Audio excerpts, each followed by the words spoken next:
Eu sempre falo que esse é o sentido do prosa fora mesmo, de trocar, conversar, jogar ideia fora. Eu tô percebendo, cara, que eu vou conseguir conversar com os meus amigos no prosa fora. A correria tá tanta, cara, que Não, eu sim. tenho que chamar você aqui pra gente poder conversar. Não, isso aí é mesmo, cara. Assim, essa vida assim de questão de trabalhar, que nem querendo ou não, eu trabalho, né? E o horário que eu trabalho também não me ajuda muito, porque aí eu chego de manhã, eu fico dormindo até o horário do almoço, É uma que você hora. trabalha na usina, né? Isso, tô trabalhando lá na usina, né? Aí como trabalho no setor de logística lá, assim, aí de madrugada tem dia que é mais tranquilo, mas tem dia que é bem corrido, cara. Então assim, aí eu chego de manhãzinha, né? Chego umas 7h30, 7h40 e já tô em casa já. É Seu turno da madrugada. chegar, tomar um café da manhã, assim, quando dá vontade ainda. Se não, chego, tomo um banho, já vou descansar um pouco. Aí, pra não perder muito dia, eu tento acordar meio-dia, no máximo 1h da tarde. Porque se eu acordar muito depois disso, pra mim, Aí já não vai. parece que não rende mais o dia, fica ruim, fica muito preguiçoso. Eu vi uma vez que tem fundamento isso, dependendo do horário que você acorda, de como você acorda. Se você acordar, dormir de novo e acordar de novo, você já acorda mesmo sonolento. Você acorda bem, o corpo bem indisposto, né? Como fala. Você já acorda meio... Então, aí eu sempre tento fazer isso, cara. Aí que nem aí realmente o pessoal fala, vamos fazer alguma coisa à noite, porque assim, querendo ou não, o pessoal trabalha no comércio, ou trabalha, a maioria trabalha no horário administrativo, né? Que seria das 7, 8 horas até umas 5, 6 horas. O horário habitual, né? Sim, todo mundo quer, sempre faz alguma coisa à noite. Então, assim, e geralmente, por exemplo, assim, dá umas 7h30, 8 horas, eu gosto de deitar pra dormir, pra descansar. Porque o mal da madrugada é assim, se você chegar e dormir, beleza, você fica o restante do dia. Mas assim, pra você não ter cansaço, não ficar com o corpo ruim de madrugada, você tem que tirar pelo menos um cochilinho um pouco antes de dormir, antes de trabalhar, né? Então assim, eu deito umas 8 horas ali, acordo umas 9h40, tomo banho, começo a me arrumar, umas 10h20, 10h30, a gente pega o carro, passa lá em casa e a gente vai trabalhar. Assim, realmente ajuda bastante. Mas é muito isso aí, tipo assim, 7 horas, 8 horas eu gosto de estar dormindo. Se eu não dormir, ou dormir bem pouco antes de Aí dá trabalhar, ruim, né? o corpo fica ruim. Aí a folga também é esquisita, né? Porque é de 5 por 1, um negócio assim. Então, é esquisito. Tem gente que não gosta. Eu, particularmente, já me acostumei e acho até bacana, assim, dependendo do horário que você trabalha. Porque, assim, geralmente esses 5x2 aí, quando você vai trabalhar numa usina ou alguma outra empresa, geralmente vai ser ou das 8 da manhã até 6 da tarde, ou no caso lá na usina, que é das 7h20 até as 5h08. Só que aí vai chegar aqui, aí sai 7h20 de da busão. noite. Não, Sim. 7h20 da manhã é o horário administrativo, até 5h08 da tarde. Entendi. Só que aí tem o transporte, você vem de busão, você vai chegar aqui umas 5h40, quase 6 horas. Então, assim, se você tem que resolver alguma coisa na cidade, você tem alguma questão em banco, alguma coisa que você precisa resolver, você já não consegue, você já perdeu. E final de semana, a maioria das coisas que você precisa resolver não abre. O 5x1, querendo ou não, eu acho uma escala legal. Que, pelo menos um dia, você tem um dia ali que você sabe, esse dia eu tô de folga. Se precisar fazer alguma coisa no banco, alguma coisa, você consegue marcar tudo para esse dia. Fica muito mais fácil. E tem muita gente exótica nos turnos da madrugada, além de você? Assim, cara, a gente tem um povo bem exótico pra gente ser educado. Mas sim, tem gente exótica, tem gente mais ou menos. Mas assim, pelo menos lá no setor que eu trabalho, o pessoal é bem bacana. É muita gente boa. A gente tem muito contato com os motoristas, né? Os motoristas canavieiros. Nossa, rapaz, pensa num povo gente boa. Rapaz, fala pra você, melhor do que muita abraço aí gente. pros motoristas canavieiros. Motorista da Cocal aí, pessoal, um abraço aí. Curta aí, compartilha, prosa fora. Não, Tem podcast, você pode ouvir enquanto tá numa caminhão lá. Sim. Não pode não, pessoal. Isso aí não pode não. Segurança em primeiro lugar aí. Mas, assim, eu gosto de trabalhar nesse horário da madrugada. Eu acho que é um horário que eu consigo render mais do que nos outros horários. Eu gostava, cara, mas eu senti que tava me prejudicando bastante. Porque como eu trabalho bastante com criação, a gente tem esse mito e de fato ajuda bastante, mas por outros fatores, que de madrugada você acaba sendo um pouco mais criativo, você acaba rendendo mais na questão da criação. Então, a animação que eu precisava fazer, que eu precisava encontrar uma solução de movimento, uma coisa do tipo, um design, um roteiro, essas coisas sempre vinham muito mais fácil de madrugada e acabava rendendo. Mas também é um pouco mais de procrastinação, você vai procrastinando o dia inteiro. Fica enrolando, postergando. Aí vai ver 3 da manhã e vamos fazer. Aí não tem mais jeito, tem que entregar amanhã cedo, vamos fazer. Aí vamos embora. Acho que isso é molde de qualquer publicitário. Mas tá me prejudicando. Eu queria ter esse controle um pouco mais de horário, ter uma disciplina um pouco mais rígida nesse sentido. Aí meu irmão chamou pra fazer aquele desafio lá, tô tentando fazer aquele desafio. Eu já resetei 3 vezes aquela merda, 75 dias. Tô no terceiro ou segundo dia. Já foi, já. Ô, louco. Não, cara. Assim, vai muito de cada pessoa, de cada um, né? Assim, como a gente até fala, né? Cada um tem um organismo, cada um tem um jeito de trabalhar. Realmente, eu conheço o cara que se você colocar de dia ou pra trabalhar de madrugada, o cara não vai render nada. Mas o cara gosta do horário da tarde. O cara vai trabalhar de tarde, chega de madrugada, né? O cara é o melhor horário que tem. Pra mim, eu sinto que eu acabo rendendo um pouco mais na madrugada. Eu sinto que, assim, é um horário que eu gosto de trabalhar e que nem, eu chego de manhã, durmo das 7, 7h30, 8 horas, até meio-dia, 1 hora. Cara, pra mim tá ótimo. Pra mim, essa quantidade, assim, eu não preciso de muitas horas de sono pra dormir. Geralmente umas 5 horas de sono, no máximo 6, eu acho. Eu tô dormindo... Deixa eu ver aqui. Eu tô dormindo... Peraí. Meu relógio marca. Eu tô dormindo média 6h30. Aí que eu durmo. Se eu dormir menos, durante a semana eu começo a ficar cansado. Aí não rola. Eu tenho que dormir essas 6h30, senão não... Senão não rende. Fazendo esse desafio, eu percebi isso bem. A primeira semana eu comecei dormindo 5 horas. Certinho, pra poder acordar cedo, fazer a caminhada. Mas ele deu sexta-feira, aí foi a primeira falha do desafio. Deu sexta-feira, bateu aquela canseira assim que eu deitei, apaguei, fiquei o dia inteiro dormindo e não consegui concluir nada. Aí eu falei, não, tá, vou ter que dormir às 6h30. Talvez eu seja um pouco mais lerdo. Então, mas na verdade isso aí é questão de rotina, de cotidiano. Lembro uma vez uma pesquisa meio antiga aí que falava que assim, uma coisa para virar rotina, para o seu corpo se acostumar com ela, você demora em média 21 dias. 3 meses, assim, né? O pessoal fala mais 3 meses. Inclusive esse desafio de 75 dias, ele é pensado nisso, porque 75 dias você dá 2 meses e meio. Nesses 2 meses e meio você já criou o hábito, já acostumou o corpo a seguir essa rotina. Então, vai muito disso, eu acredito. Acredito que assim, depois que você pega a rotina, que você acostuma com o hábito, cara, pra você vai normal. Que nem eu sempre tive o hábito de acordar cedo e dormir tarde. Então, até na minha época de escola, quando eu estudava, nossa, eu dormia tipo meia-noite, 1h da manhã, acordava às 5h30 pra começar a me arrumar. E, cara, normal na escola. Trabalho também quando eu trabalhava de dia. Mas você tá falando de 12, 13 anos? Não. 17. Então. Só que assim... Eu já tô beirando os 3.0 já, velho. Ô, louco, cara. Não, você tá no vaso. Ano que vem é 3.0. Não, tá bom. Você tá bem, não aponta isso não. Não tá nem isso não. Mas então, aí... Só que então, devido a isso aí, acabei pegando esse hábito, levei isso aí pra época da faculdade. Então, tipo assim, aí no começo, né, eu era menor aprendiz. Cara, trabalhava no supermercado. Aí eu entrava... por causa da faculdade, comecei a entrar de manhã. Entrava 1h, 2h da tarde, saía 5. Saía 5 Fazia horas. de tarde a faculdade? Não, o estágio. Estagiário. Era menor aprendiz, né? E trabalhava à tarde. Trabalhava da 1 até as 5, 6 horas.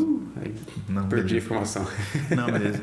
Então, aí, como menor aprendiz, trabalhava 4 horas por dia, né? Aí entrava 1, saía 5, ou entrava as 2, saía 6. Só que aí, tipo assim, era meio um pouco corrido. Já saía 6 horas do serviço, já pegava e já ia pra casa já. Que aí já tinha que tomar banho, começar a me arrumar, porque dali a pouco já tinha que ir pra faculdade. Aí minha faculdade acabava 10 horas, só que aí no começo a gente tinha um pessoal de outra faculdade que só saía 11 horas, às vezes 11h30. Entendi, tinha que esperar o pessoal vir pra dar banho. Então, tipo assim, cara, a gente ia chegar aqui umas meia-noite, meia-noite e meia, dependendo. Isso assim, se o busão viesse de boa, mas graças a Deus sempre vinha. Eu já passei por esse ritmo já, cara. Cara, e tipo assim, eu ficava muito corrido. Então, assim, aí fiquei nessa época. Trabalhava de tarde, estudava à noite e só chegava bem tarde. O meu era pior. Na época da Unimar, que eu fiz a Unimar, é em Marília. Então, Assis é 30 km aqui, meia horinha você chegou. Daqui pra Marília é uma ida e volta pra Assis, né? É 70 quilômetros. E eu trabalhava o dia inteiro, e à noite ia pra faculdade, e eu voltava tipo meia-noite e meia. E quando eu comecei a estagiar em Marília, eu não morava em Marília ainda, então eu pegava o circular 10 para 6 da manhã, então eu tinha que acordar umas 5 e meia. Sempre tinha que acordar antes, mas acordava 5 e meia, saia correndo, catando os cavalos, vambora! Que legal, sempre perde a hora. Aí chegava lá às 7 e meia, só que o estágio era às 9, então eu ficava lá moscando 1h30, 2h30, pra terminar o estágio às 5, das 5 entrar na faculdade às 7, das 7 pegar o ônibus de volta às 11 horas, pra chegar à meia-noite e meia, porque tinha que fazer toda a baldeação, entregando tudo. Toda a linha, nossa. Como eu sou aqui do finalzinho da cidade, então ele entrava lá pelo balneário e vinha entregando todo mundo, lá, e por último caía aqui. Então, cara, aí, assim, eu entendi. Pra mim, mas eu tive uma época também que foi bem complicada. Assim, essa época que eu trabalhava como menor aprendiz ainda foi bem tranquilo. O problema foi do terceiro ano em diante, que aí eu comecei a trabalhar hoje na empresa onde eu trabalho, lá na usina. Só que aí eu entrei no setor administrativo, entrei no departamento pessoal. E lá o horário era esse que eu falei pra você, das 7h20 às 5h08. Só que assim, 7h20 você tinha que estar lá na usina e você saía de lá às 5h08. Então, assim, geralmente, em média, assim, o busão demorava uns 30 minutos, 40 minutos pra poder chegar lá. Porque a usina também tá uns 30 km daqui, não tá? Sim. Então, assim, e os busão aí é 80 por hora ali, mais ou menos? 70, 80. É limitado no velocímetro. Sim, também tem a questão tacógrafo. Então, assim, cara, a gente demorava essa questão de 30, 40 minutos. Então, tipo assim, você saía daqui 6h40, 6h45, você já entrava no busão, chegava lá às 7h20. E aí, beleza, saía de lá às 5h08. E aí, o busão que eu pegava, ele passava ali pelo ponto de apoio ali, né, na entrada da de Paraguaçu. Ele dava volta na cidade, quase na cidade inteira. O meu ponto era o penúltimo. Depois ele deixava o pessoal lá nas casinhas no Lina Neuza. Só que aí, no meu ponto, ele parava às 6h10. Mas esse da Cocal? Da Cocal. Ele passava lá às 6h10. A minha van passava 6h20. Nossa, você tinha que vir pronto pra estudar. Tipo, então, aí, beleza, no primeiro dia eu ainda perdi a van porque é uma coisa que eu não sabia. Aí, depois disso, o que eu aprendi? Como tinha bastante gente que morava ali por perto de casa, o pessoal falava, a gente pega, desce no ponto de apoio e vem embora de a pé pra casa, que nós chega primeiro que o ônibus. Falei, cara, beleza, eu tenho faculdade. Eu falei, vamos tentar. O ônibus parava ali umas 5h40, 5h45 ali no ponto de apoio, mais ou menos. De lá, eu descia de a pé pra casa, rapidinho. Ia meio correndo. Demorava uns 15 minutos, chegava um pouquinho antes das 6 em casa. Só que era o tempo de chegar, tomava um banho e já subia de novo pro ponto. Banho rápido, hein? Eu não dou conta. Não, é assim, é aquele negócio. É meia hora pra cima. Não, hoje quando eu tenho tempo também, nós deu meia hora pra lá. Não, mas a cabeça aqui vai, não sei o que nada, lá, e se eu fizer aquilo, outro, sim, tal, e vai embora. Você vai perdendo, você vai começar a associar um monte de coisa. Só que então, aí nessa época não tinha como, era assim, chegava rapidão, já a mochila da faculdade já tava no jeito. Você liga, daí... É aquele famoso banho de gato, assim, você já entra, toma um banho rapidão, já saía. Então, aquela tipo assim, lambida no peito e já volta. Então, e foi assim, né, durante o terceiro ano da faculdade inteira, foi um ano, né, comecei a trabalhar em 2019. E foi assim, foi muito corrida, era muito corrida, assim. Nossa, tinha dia que chegava exausto. Aí, beleza. Saía de lá 10h30, ia chegar umas 11 horas, 11h30 aqui. E tipo assim, aí tinha essa questão também. Chegava aqui em Paraguaçu, mas tinha que ir fazendo a linha, deixando o pessoal.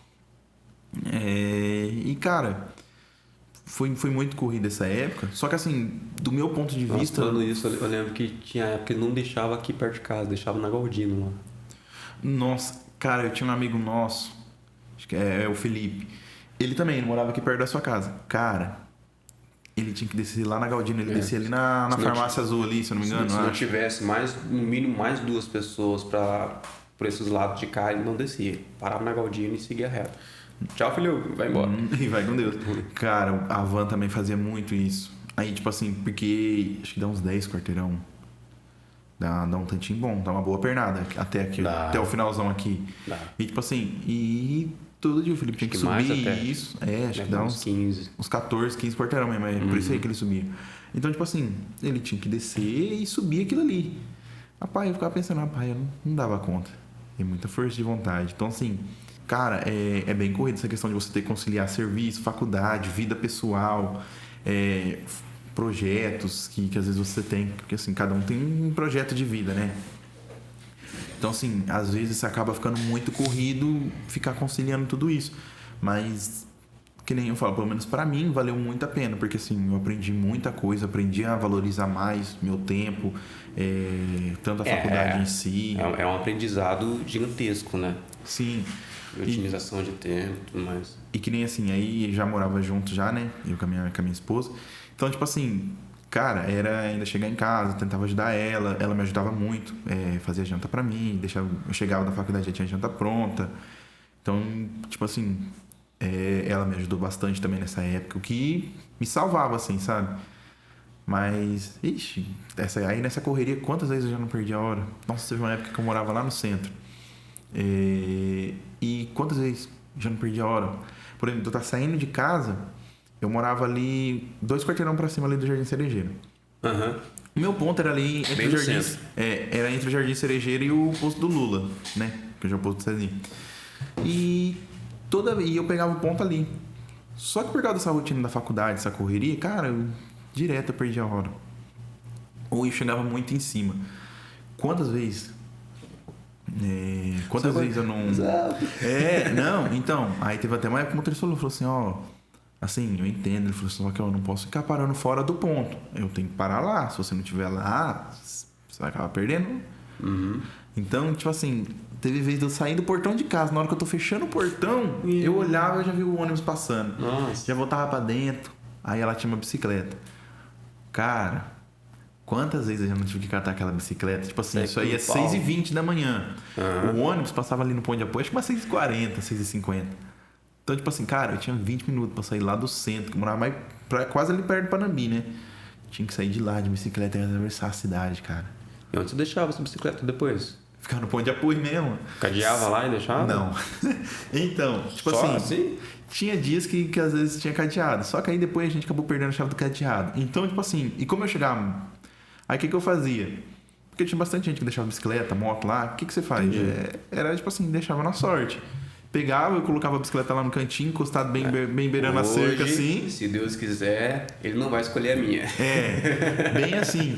Então, tipo assim, e a gente pegava e deixava a bicicleta lá. E, tipo assim, dava 6 na hora que eu voltava, das duas, uma. Ou por exemplo assim, ou eu combinava com ela, vou deixar a bicicleta aqui de manhã, mais tarde, depois você passa lá no ponto de apoio e pega. Aí, mas geralmente, depois ela ia lá, pegava. Mas justamente por causa disso, porque tinha medo de acabar assumindo, né? Mas quantas vezes também... Cair na volta de boa, né? Sim, porque aí na volta eu descia de busão lá no centro mesmo. Ficava só meio ruim por causa da van também, que aí ficava muito em cima. Chegava ali umas 6 horas, passava ali 6h15, passava mais cedo lá no centro, que ele começava pela Barra Funda. Então, assim, tinha muito disso.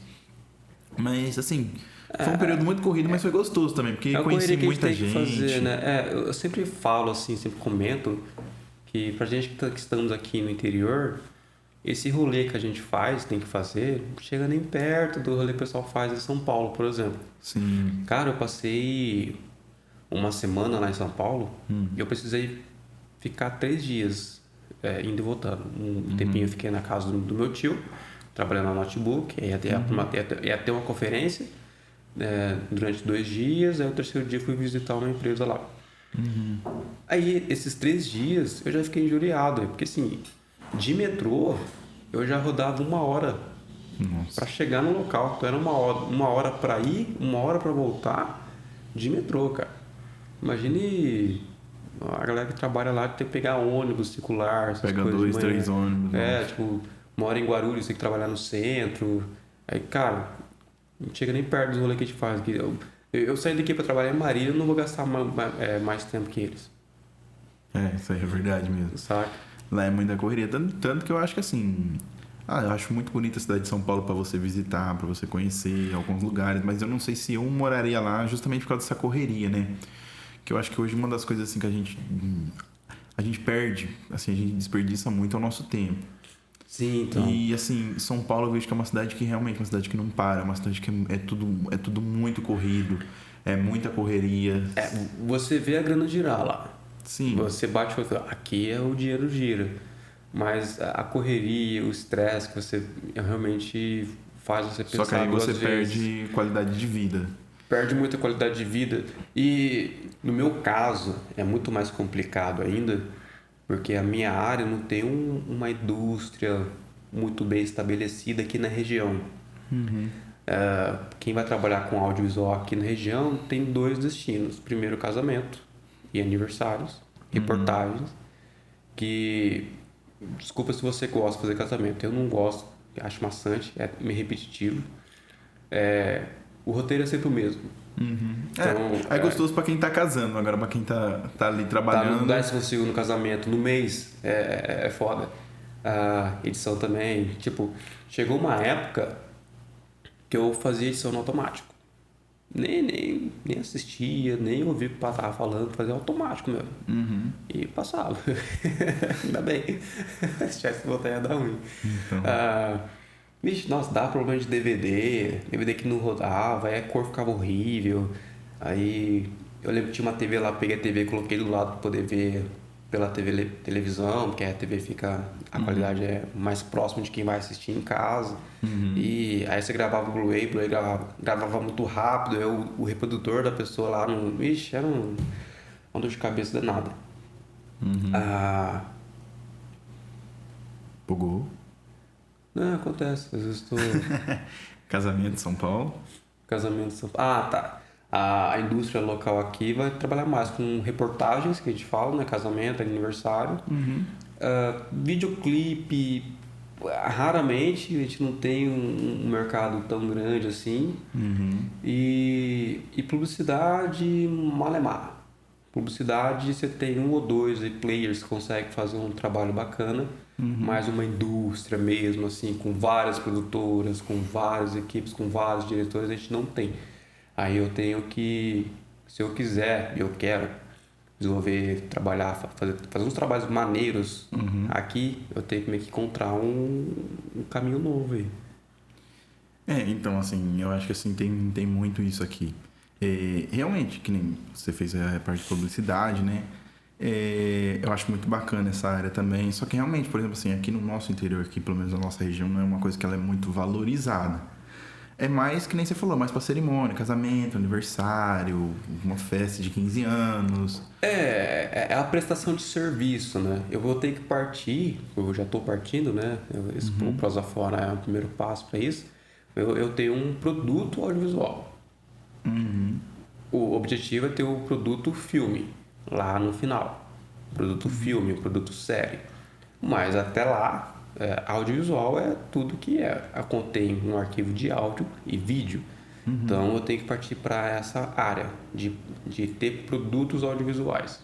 Certo. A prestação de serviço também nem me cativa muito, sabe? Não é interessante para você. Eu não consigo. Não é que não é interessante. Interessante até é. O pessoal pagaria bem.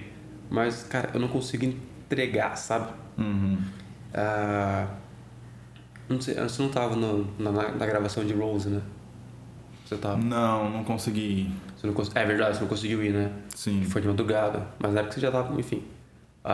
Mas, cara, assim, quando eu tô num set, é o meu set de filmagem, é o meu roteiro, é o meu curto, é nítido, assim, a energia que eu consigo entregar naquela produção. Mesmo tendo ficado como eu gostaria de ter ficado. Inclusive, você me ajudou no roteiro, né? Sim, a gente ficou aqui, né? Acho que uns 2 dias antes, 3 dias, a gente ficava discutindo o roteiro, né? Uma semana. Foi isso mesmo. Foi umas 2 semanas. Foram 2 semanas. A gente foi debatendo o roteiro. Que ainda saiu o roteiro da Pedra Branca, ainda lembra? Eu mudei pra Rose. porque eu tive que adaptar. Porque a ideia inicial, eu acho que se eu tivesse conseguido produzir aquele roteiro nosso, ele teria um mais sucesso comercial. Sim, talvez. Porque tinha duas personagens, tinha um atrito de fato, tinha um início, meio fim, tava um pouco mais redondinho. Mas pelas limitações técnicas, Sim. por exemplo, eu não consegui uma outra atriz, nem os atrizes terceiros, né, que tinham outros atores no episódio, e pelo estar curto, eu tive que adaptar o roteiro que ele escreveu. Mas a ideia daquele projeto, a Pedra Branca, ele ainda existe. Então, eu conseguindo estruturar a produtora como produto, conseguindo me entrar nesse mercado de entregar produtos audiovisuais para o mercado consumidor, esse projeto é um que está na gaveta. Entendi. É um Sabe, dos. eu acho que isso é uma das coisas assim que eu acho mais bacana assim, porque tem duas variáveis esse seu tipo de pensamento, que é assim, você realmente, você sabe o que você quer trabalhar, você sabe o que você quer fazer. Isso é ótimo. Show de bola. Você entrou no mercado. Só que assim, aí você sabe que, realmente, o que eu quero fazer nessa região não é valorizado. Eu vou ter que quebrar a cara, vou ter que ficar tentando, eu vou passar apertado. Quando eu resolvi vai ficar, ser muito corrido. eu já tinha consciência que seria muito mais difícil, muito mais complicado. Então, tipo assim, é aquele negócio. Realmente você não vai conseguir trabalhar. Você quer abrir a sua própria empresa, quer ser dono do seu próprio negócio. Você quer trabalhar para si. Isso é ótimo. E muitas vezes as pessoas vão pensar, às vezes as pessoas vão olhar isso, vão pensar que é uma ambição. Falar assim, às vezes o Aleph ele tá pensando muito grande. Às vezes, o Aleph ele tem que acordar pra vida, que não é tão fácil assim. Realmente, às vezes não é. Só que é aí que você tem que entender. É aí que você bate o pé. Que você realmente olha assim, o que você realmente quer pra você. O que você realmente quer pra sua vida. Eu quero isso. Beleza. Vou fazer de tudo pra conquistar isso. Então, eu acredito que assim... infelizmente, assim, óbvio, é uma dificuldade muito grande. Tem que fazer dinheiro, tem que pagar as contas, mas eu também conto muito com o apoio dos meus pais. Então, eu tenho essa... Não sei se privilégio seria uma palavra muito forte, mas eu tenho essa vantagem de ter os pais que apoiam, sabe?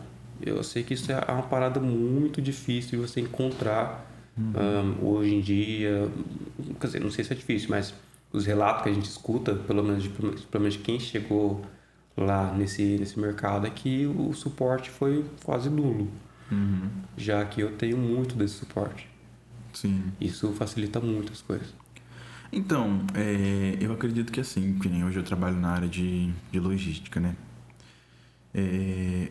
Comecei até a fazer uma pós-graduação, né, em supply chain. E eu acredito que assim, realmente eu também tenho minhas ambições, eu tenho meus projetos, eu sei o que eu quero pra mim. E quando eu entrei na usina, eu sempre escutei muito isso. Você começa lá embaixo.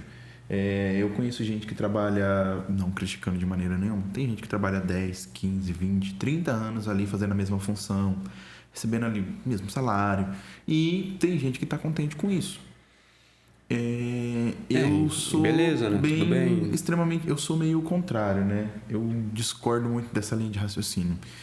Eu acredito que assim, que nem eu entrei lá, né, no setor de departamento pessoal. E até um certo tempo, até um certo momento, eu tava contente, vamos falar assim, na verdade entendi o meu salário.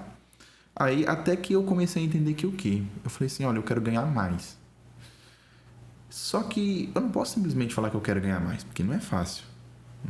Não é qualquer bar, eu vou chegar assim, eu chegar no meu chefe e falar assim, eu quero um aumento. Ele, toque de graça assim pra você, eu falo simples. Quando você quer 5, toma 5. Toma aqui. Você quer ganhar 10%, 20%? Toma aqui, toma. Você é um cara legal. Quer 2 horas de refeição? Beleza, tá aqui. Então, assim, eu sempre tentei entender o seguinte: o que eu preciso melhorar? O que eu preciso fazer? O que depende de mim pra quando eu chegar nele e falar assim, eu quero um aumento, quero ganhar eu quero evoluir, quero crescer. Por ele olhar pra mim e falar assim, Plínio,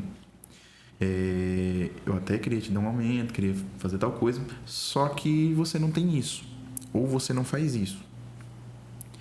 Porque eu acredito que assim, realmente, que nem você mesmo falou assim, pode-se dizer que você tem essa vantagem de ter seus pais que te auxiliam bastante.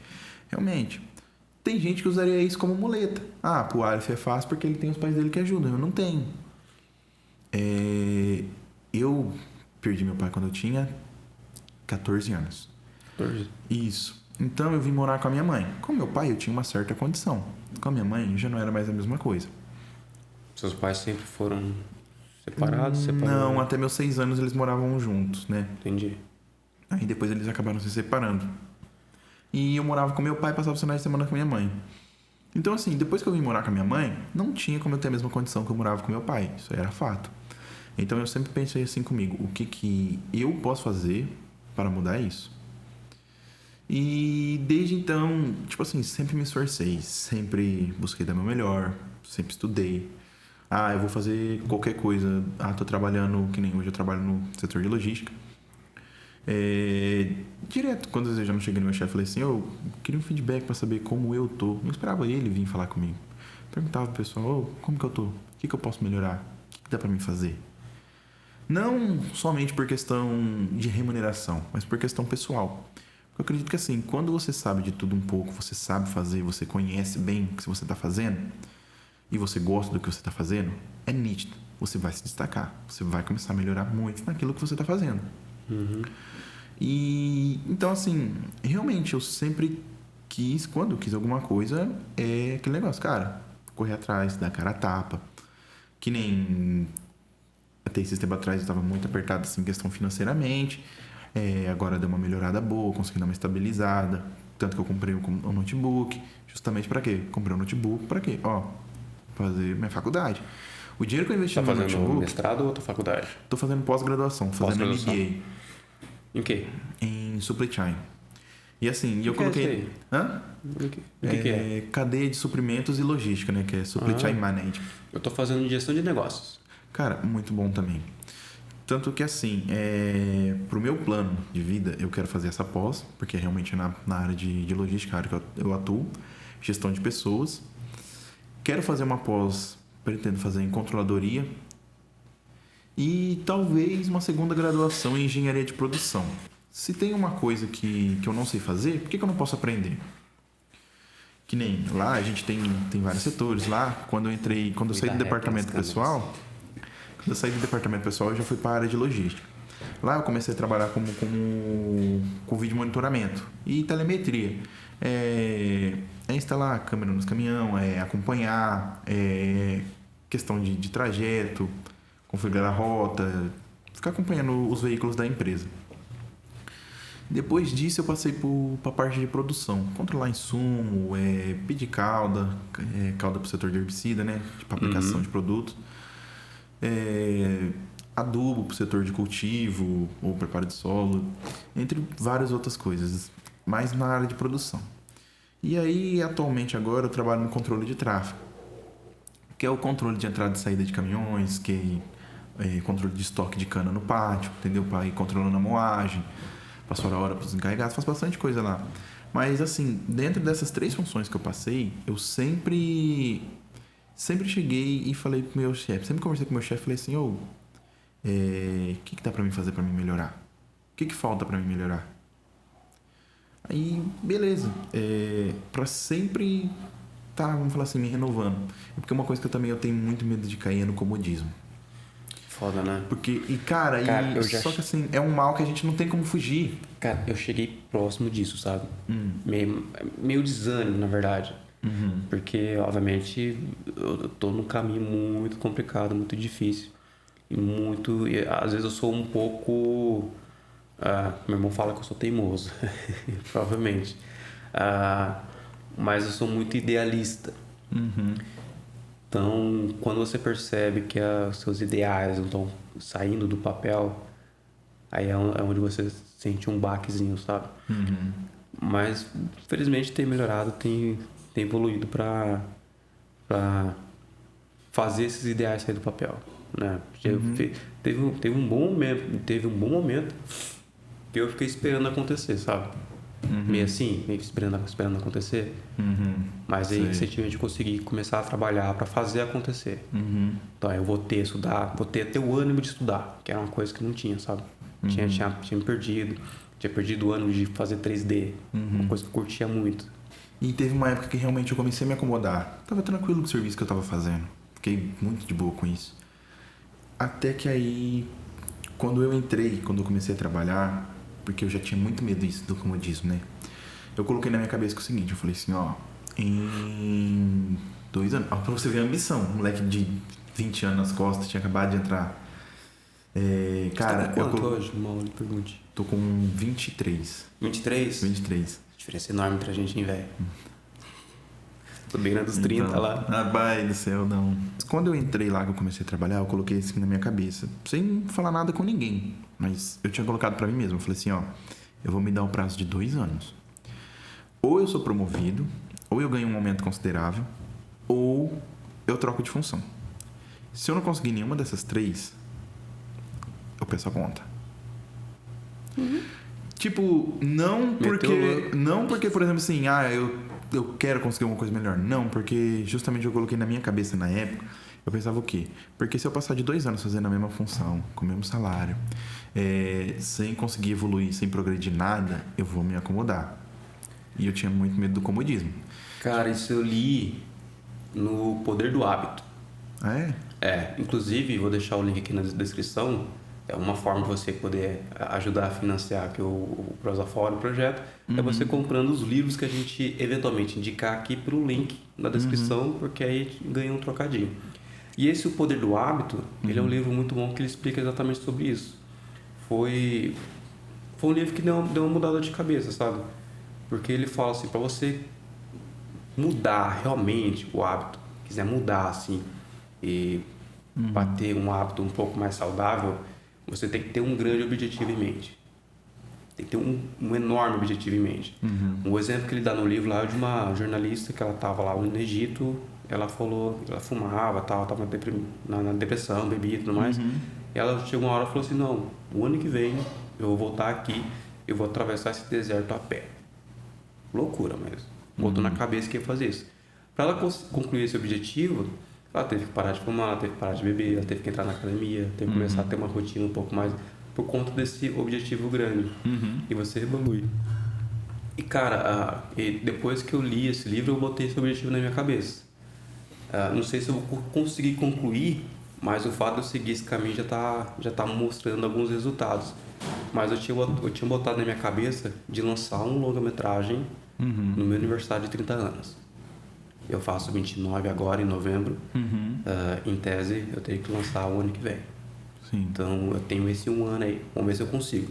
Mas isso me fez voltar a estudar, voltar a planejar, voltar a produzir, voltar a enxergar um norte, a enfrentar os desafios, os nãos que a gente vai recebendo. Sim. Justamente por causa desse grande objetivo em mente. Então, e quando eu comentei isso com algumas pessoas, muita gente olhou pra mim e falou assim, cara, você é louco, para com isso, não é assim que a vida funciona. Tem gente que tá aqui há 5 anos, 6 anos, na mesma função, não ganhou um aumento, mas tá aqui. Aí eu falei, não, eu não quero ser esse tipo de pessoa. Falei assim, não critico ninguém, cada um tem seu jeito de pensar, mas isso não, do meu ponto de vista, isso não era pra mim. Beleza. Quando eu fiz 1 ano no meu serviço, cheguei no meu chefe e pedi um aumento. Ele falou pra mim que não conseguia. Falei pra ele, não, tudo bem. Falei, beleza. Aumento não tem chance, não tem chance. Chique, top 10. O que eu fiz? Falei, bom, beleza. O que eu posso fazer então? Comecei a tentar aprender mais coisas dentro do meu setor para poder ver se conseguia alguma coisa. Não deu certo também. Mas aprendi bastante coisa. Até agradeço muito ao pessoal que eu trabalhei lá, cara. O pessoal me ajudou muito, me ensinou muito. Assim, do que eu conheço de departamento pessoal, cara, a Fernanda que trabalhou comigo, agradeço muito a Fernanda. Fernanda, segue pra só fora aí. O Doni, o Oscar, assim, foram pessoas que me ajudaram muito. A Verônica também, uma amiga minha, me ensinou muito, muito. A Patrícia e a Luana, que questão assim, de controle de ponto, foi as duas que me ensinou tudo que eu sei. Então, tipo assim, cara, eu tive gente muito bacana. A Neia também, Agradecer, né? E principalmente agradecer muito o Marcelo também, que ele me deu essa oportunidade. Porque, cara, eu lembro até hoje. Eu fui fazer entrevista, tinha eu e mais 3 pessoas. Até um cara era amigo meu. Eu não tinha experiência na área, nunca tinha trabalhado no departamento pessoal e tava no 3º ano de faculdade. Cara, os candidatos que estavam lá, os moleques, eram assim, profissionalmente. Tinha gente que já tinha experiência, tinha gente que já estava se formando, tinha gente que já era formada e não tinha experiência. Tinha um cara que era formado e tinha experiência na área.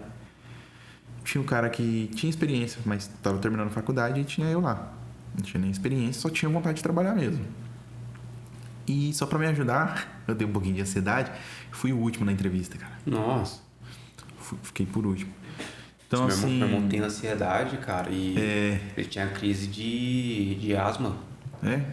Toda vez que falava, que não podia falar que ia viajar. Tinha que planejar a viagem. Sem contar pra ele. Aí no dia antes da viagem, ó, você vai viajar amanhã. Que só dá o tempo é de arrumar a mala e ir. Senão, velho, ficava ruim, ficava mal. Então, cara, Até hoje, né, assim. Então, e tipo assim, foi um pessoal que me ajudou muito, muito bacana. Eu aprendi bastante. E eles me deram muito conselhos. Aprendi, assim, até questão pessoal, aprendi muito com esse pessoal. Botando no modo avião, liga o flash. Super discreto. Então, assim, cara, e desde então, aí beleza. Aí eu coloquei essa meta. Eu falei assim, se aqui não vai dar certo, vamos pra segunda opção. Vou migrar pra outra área. Beleza, tentei sempre áreas correlatas, tá? Então foi por isso que você mudou de setor? Isso, foi justamente por causa disso. Aí beleza, falei, não vai dar certo aqui. Aí me surgiu essa oportunidade. Agradeço ao meu chefe Diego, segue aí. Diego, segue aí. Aí eu fui e conversei com o Diego, né? Que era o encarregado do setor. Conversei com ele e ele... Assim, deu certo. Ele gostou bastante do meu perfil e falou, não, beleza, vamos lá. E fui para esse setor de logística. Um setor que não tinha nada a ver com o departamento pessoal. Nossa, muito correlato. E até isso aí foi uma mudança de carreira bem grande para mim. Tava acostumado com um tipo de sistema, umas coisas, né? E do nada, mudou tudo. Esquece tudo que eu aprendi no departamento pessoal, não vai me ajudar aqui. E, cara, gostei muito do setor de logística. Muito, muito mesmo, cara. Qual que é o que acontece dentro do setor de logística? É o caminhão que chega e sai? As canas que... Cara, assim, é muita coisa. Assim, se fosse para resumir... que seja a resumir... logística de toda a empresa que é gigante, né? Sim, mas ali no caso a gente fica mais responsável pela questão da logística mesmo, controle assim, do canavieiro, dos caminhões canavieiro, entrada, saída. Só que assim, não é só se acompanhar, por exemplo assim, o caminhão chegou e saiu. Não, a gente acompanha moagem, hora, moagem dia, a gente tem alguns relatórios que a gente manda. Cara, moagem dia, moagem hora, entrada e saída de caminhão, tempo de pátio, acompanhar a moagem. Quantas toneladas entregue hora, qual foi a moagem hora. Assim, para entender o processo, então. É feita a plantação, aí leva lá, sei lá, quantos meses para crescer, faz a colheita, aí o caminhão do ponto de coleta até a moagem é um translado. É isso? Não, é assim, a gente tem um plantio, né, que você falou, mas antes de tudo a gente tem o preparo. Prepara o solo, tudo beleza. Já tem logística aí envolvida já. Aí, sim, porque aí a gente tem o controle das operações de produção, que foi o que eu trabalhei lá no controle de produção. Você controlar essas atividades da área de produção, preparo de solo, plantio, fertirrigação, cultivo, herbicida, quebra-lombo, capina química, tudo. Tudo isso, não chegar as coisas porque a tempo, tudo isso atrasa tudo, né? Sim, tudo isso é correlato para quê? Ao processo final, que é hoje o que a gente mais controla. Que é o quê? Beleza, depois de tudo plantadinho, beleza. O setor da colheita vai entrar lá, vai começar a colher.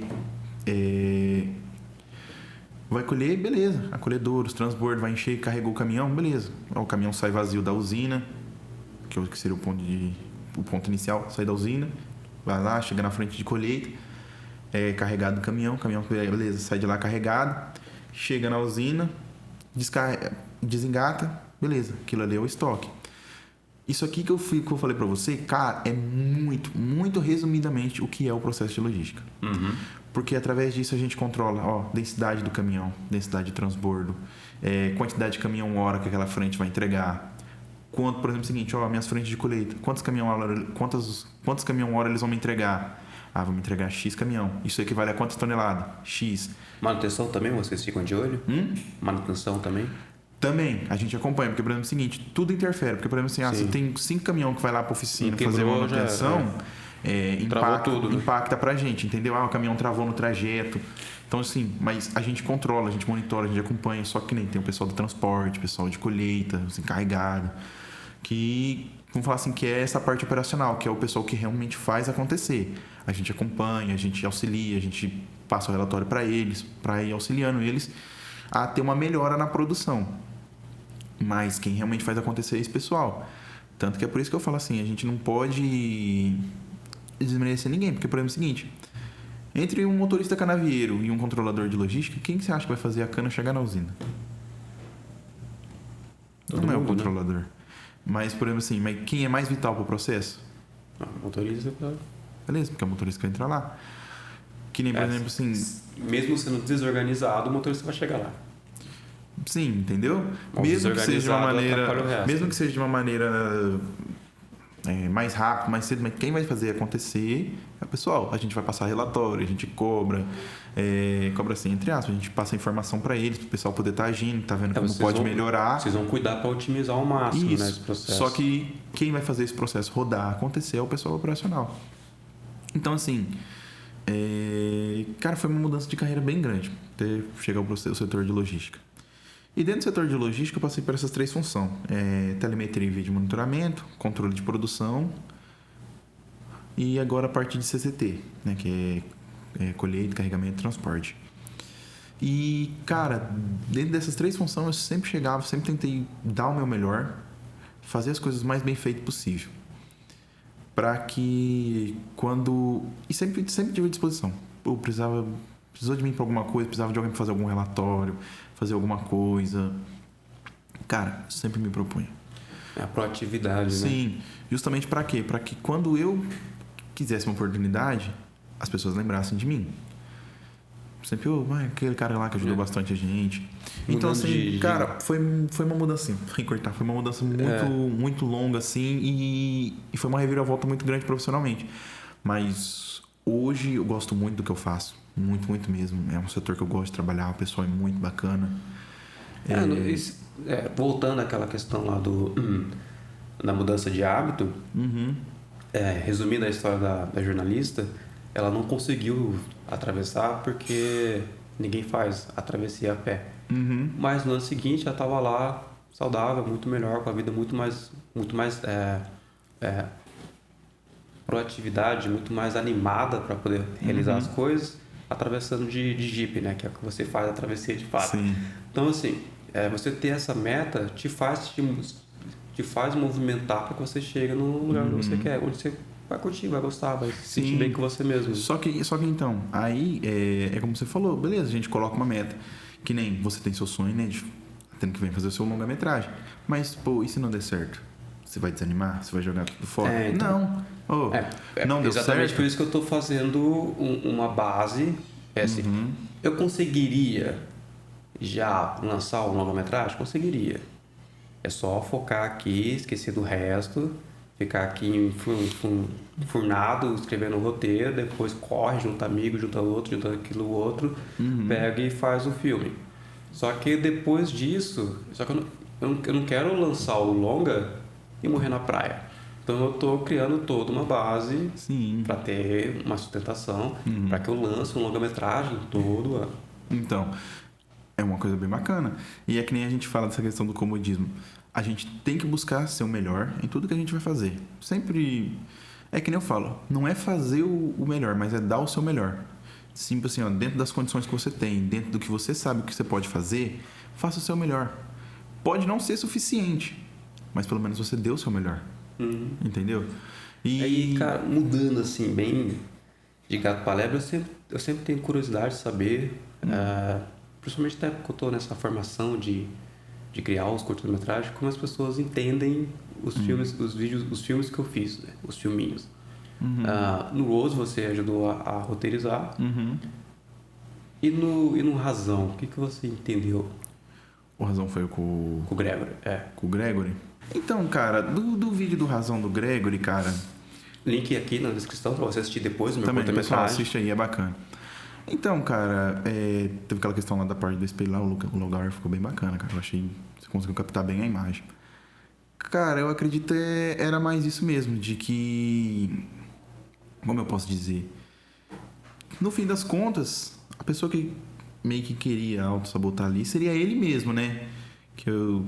Se eu não me engano, acho que é esse vídeo mesmo, né? Que tem um espelho lá, que sai um outro eu dele, né? Uhum. Então, eu acredito que é mais isso que... Fazendo uma breve descrição, a gente tem um homem com vestes caipira arrastando uma marreta e ele se encontra no limite. Nesse limite ele se vê refletido.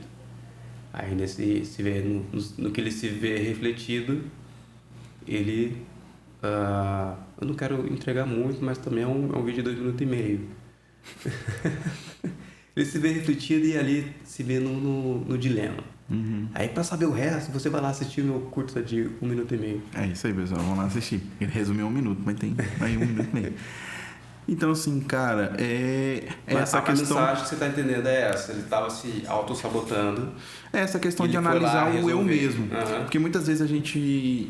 Foi uma coisa muito bacana, porque assim, às vezes a gente olha, a gente quer ficar procurando fora um problema que às vezes tá dentro da gente mesmo.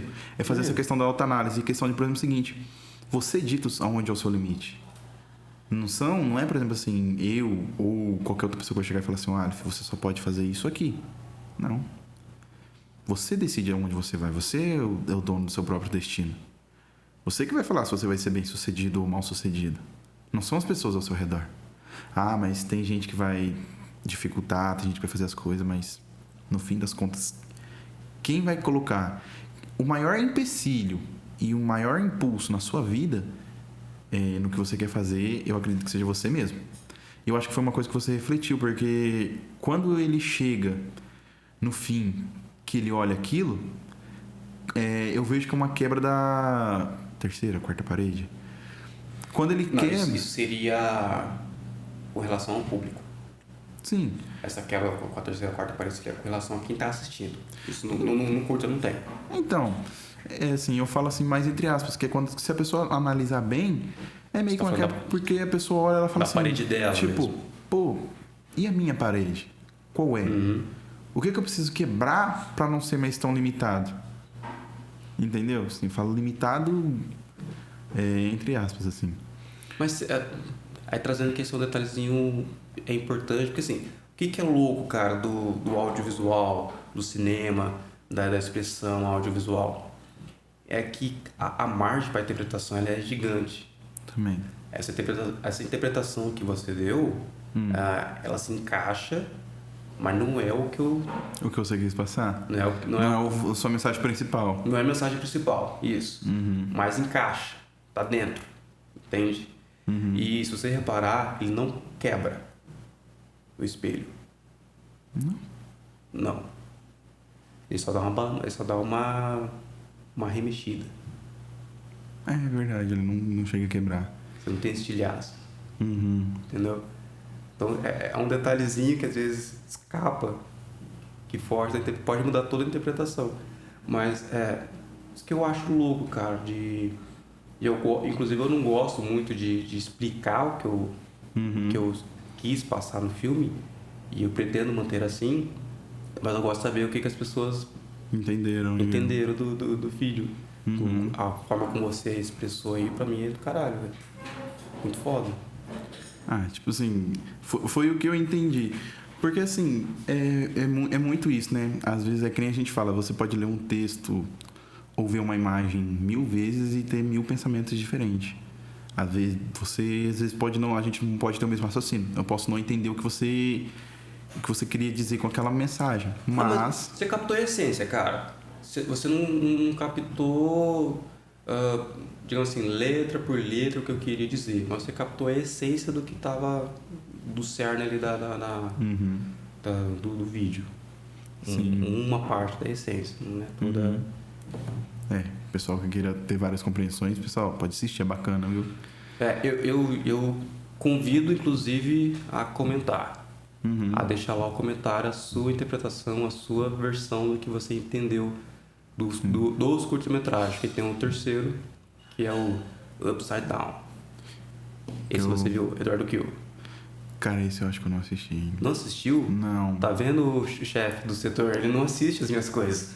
Não. Oh, que bela amiguinha. Pô, top, mano. Amigo, eu não vou trazer ele pra cá porque ele assistiu todos os meus vídeos, todos. Nossa. Não, cara, mas 2 minutos e meio, velho. Mas esse eu fiquei devendo mesmo. Mas assim... Mas, cara, esse é o bacana do audiovisual, cara. É uma coisa que mexe bastante com as pessoas, porque cada um consegue interpretar de um jeito, às vezes emociona, às vezes não, mas é muito bacana como, por exemplo, assim, uma simples foto pode representar várias coisas, grandes coisas. Eu acho que vai Falando de muito foto, disso. lembrei daquela foto que a gente tirou lá na pista de pouso. Com o falecido Peugeot. Nossa! Aquela foto ficou bem bacana. Ficou massa, né? O pessoal curte também. Mas eu acho que uma das mais top é aquela do telhado que você tirou lá do céu. Aquela lá eu achei top. Cara, aquela lá foi bem aleatório, assim. Na época não tinha os flashes aqui ainda. Então o que eu tive que fazer? Se não me engano, você vê, é um flash bem frontal. Eu não gosto desse flash frontal. Deixa eu chapado, sabe? Mas eu tava experimentando exposição longa. E eu tô encucado até hoje, porque assim, aquela foto que você vê, as estrelinhas, não é efeito nem nada. Eu botei a câmera no telhado, botei a longa exposição, deixei 10 minutos fotografando, e quando você deixa a longa exposição, os pontos de luz vão riscando o sensor. Sim. Então por isso tem aquele risco. Agora, o que me deixa encucado é aonde está o eixo do giro. Você reparou?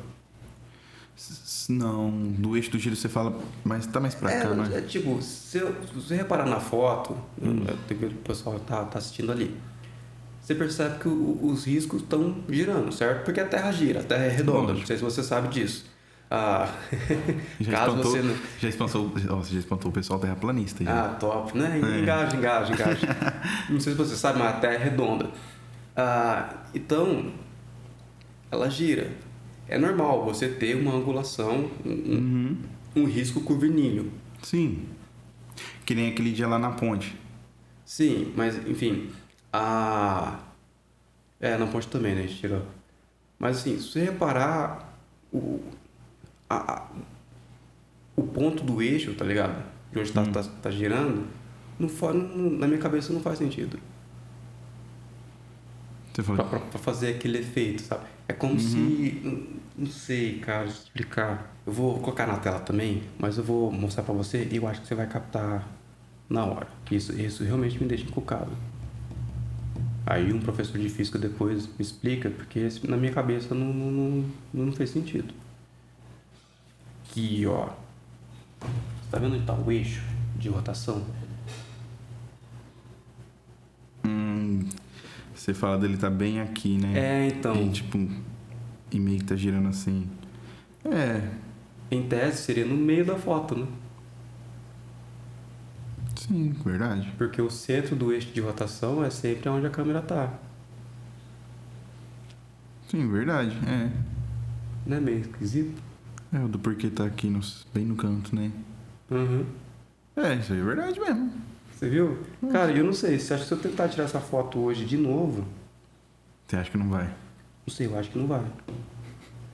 Eu vou experimentar, porque eu não gosto dessa roupa. O cara vai muito mais bem produzido, o cara vai de terno. Não, ficou bem... Eu não sei, não combina as cores, sabe? Tá muito destoante da composição, mas enfim. Mas essa também é uma foto que a galera curte bastante. Depois vou deixar lá curte lá no Instagram, gente. Tá lá no Instagram. Já coloca o link já do Instagram já. Vou deixar. E a outra tá aqui. Qual você fala do? Eu não tenho ela aqui. Acho que eu não tenho ela aqui. Tá aqui. Essa aqui. Nossa, aqui eu acho do caralho. Eu curto muito. Essa aqui eu acho foda. Não sei se eu teria disposição pra tirar outra. Fica de madrugada e tal. Mas agora é de Fox. Minha equipe também agora mudou de turno. Também foda. não tem como. Não tem jeito. Nossa, cara. Eu tiro mais... Mas eu gosto, cara, dessas fotos noturnas, sabe? Sim, também acho bacana também. Fora o rolê que é também. O rolê é da hora. O rolê é mais divertido que a foto. Fato. Nossa, a gente estressou pra tirar essa foto, lembra? Quantas tentativas não foi? Então, porque é exposição dupla, né? Essas duas fotos, na verdade, são exposições duplas. Uma exposição para poder pegar o céu de noite, porque a câmera ela consegue enxergar, ela precisa de um tempo ali recebendo aquela quantidade de luz para poder ter aquela quantidade legal. E a outra seria para fotografar comigo. Com essa tem que ser com flash. O difícil foi acertar o flash, né? A gente levando panão, né? A gente levou um pano gigante assim, deixando do meu lado. Fica mandando pra lá e pra cá, nossa. Porque a lente que eu queria usar é uma lente fechada, então a câmera tinha que ficar muito longe pra poder pegar geral. Aí você ficava lá, clic, clic. Na verdade. Não, eu vou falar clic pra você saber que foi tirado da foto. Sim. Pior que é verdade, né, cara? Nossa, cara. Só zoeira. É gostoso, né, na sua vida aqui no interior, assim. A gente fala, em todo lugar tem seus prós e contras, mas... Eu quero construir esse cenário aqui. Quando eu falo aqui, eu não falo Paraguaçu. Mas aqui na região. Pra deixar claro pra galera, quando eu falo aqui, eu tô me referindo a Centro-Oeste. Sim. Paraguaçu é a cidade que eu nasci e cresci e é onde eu tenho os recursos para poder começar do zero. Mas quando eu falo aqui, eu me refiro a Centro-Oeste. O cenário que eu quero construir, eu quero ajudar a construir. Né? Construir é muito prepotente, mas ajudar a construir foi isso aí. Era um negócio que você pediu pra mim te lembrar, que eu dei a deixa, você não lembrou? Vou dar mais um corte pra você. Aquele negócio que você pediu pra mim te lembrar. Do churrasco, né? É verdade. Eu pedi pra ele me lembrar de falar sobre comida pra ficar natural na conversa. Pra quê? Pra eu fazer o anúncio do curso Mestre Churrasqueiro do meu amigo chefe Grego, que já foi citado aqui, inclusive, que é quem participou do Razão. É o autor do Razão. Você pode ver aqui o link do curta-metragem Razão aqui. E ele, não sei se vocês saibam, provavelmente não. Não, apesar que o público geral Paraguaçu, Marília região, é quem me segue. Então, assim, ele é um chefe de cozinha muito foda. Ele é chefe italiano e também manja muito de churrasco. Aí ele fez um curso, Mestre Churrasqueiro, que é aquele curso introdutório para você que não manja nada de churrasco, não sabe acender uma churrasqueira, não sabe assar uma carne, não conhece... Pra quem quer começar do zero mesmo. Pra começar do zero, não sabe corte, não sabe nada. Ainda tem umas dicasinhas lá no final e tudo mais. Ele fez um curso, está disponível no link aqui embaixo, você pode acessar e comprar. O curso é muito bom, eu sei porque eu que produzi e editei. E, cara, o que eu sei, né, o que eu me viro de cozinha hoje, eu aprendi editando o curso. Você tem ideia? Hoje eu já não consigo segurar um churrasco aí, porque eu editei o curso. E eu não manjava nada, cara. Eu não fazia nada e tudo mais. Hoje eu faço uma mistura aqui, eu faço minha marmitinha. O curso é maravilhoso, você vai aprender a fazer o churrasco aí, realmente. Qualidade garantida pelo próprio Alif Rodrigues. Produção minha, tá? O conteúdo é dele. E este foi mais um Prosa Fora, diretamente do interior para a internet. Não se esqueça de se inscrever, curtir, comentar, compartilhar e seguir o Prosa Fora nas redes sociais. Instagram é prosa.fora e nas outras redes sociais é o Prosa Fora Corrido. Né? Eu sempre falo aqui, cara, se você fez o Instagram com o Prosa Fora, passa pra mim, por favor, nunca te pedi nada, cara. Assim, mano. Valeu, velho. Obrigadão aqui. Foi muito bom te ver, velho. Desculpa por ter sumido. Não. A gente nem falou dos rolês de rave. Não, melhor deixar pra lá, né? Certas coisas eu não vi, não. É muito louco, cara. Vou deixar vocês com essa incógnita. Isso aí. Mas se vocês quiserem... gente. Até mais. Obrigado, pessoal. Até mais. Tchau, tchau.